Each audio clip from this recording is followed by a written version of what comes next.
In Game of Thrones, both the book and the TV series, Cersei Lannister is one of the most intelligent, cold, and calculating characters we've ever seen. But arming the Faith Militant, rearming them, is one of the biggest self-owns in Westeros politics. And But you're not half as clever as you think you are. Still makes me more clever than you. she did this for a few reasons. She wanted to undermine the Tyrells. She owed the Faith some debt. She wanted to gain the High Sparrow's support. Obviously, that didn't go well.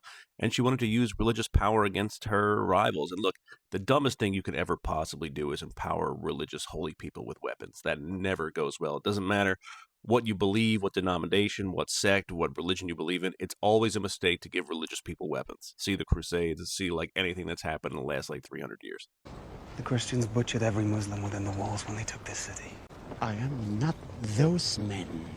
She wholeheartedly misread the High Sparrow. She thought he would be a puppet for her, and he really didn't even want that kind of power. And then when that didn't happen, she's like, well, I've never encountered anybody like this before. What do I do? And then what happens. But technically speaking, the Faith Militant wasn't disbanded until 48 AC. Now, Aegon the Conqueror reigned from 1 AC to 37 AC. So 11 years later, the Faith Militant was still around. They started a bunch of rebellions and civil wars against his heir and his son, Aenys Targaryen, Aenys the First. Order your man to step aside or there will be violence. And after he passed away, the crown then passed to his half-brother, Maegor the First, Maegor the Cruel.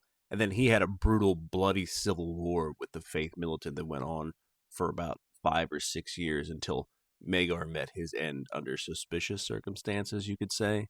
Maegor the First didn't officially disband the Faith Militant. He more or less outlawed them, which just intensified their civil war. It wasn't until his successor, Jaehaerys the First, took over that they were officially disbanded. And we do see Jaehaerys the First in House of the Dragon. He's the king during the council when Viserys is selected his heir. He's called Jaehaerys the First Targaryen, or Jaehaerys the Conciliator, the Wise, the Old King. He ended up ruling, I think, for almost 55 years, something along those lines.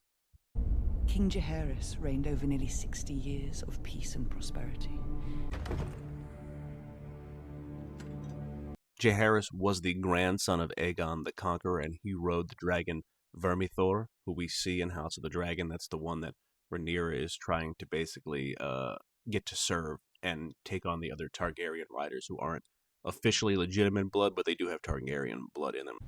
Naijot Maziz Vermitos.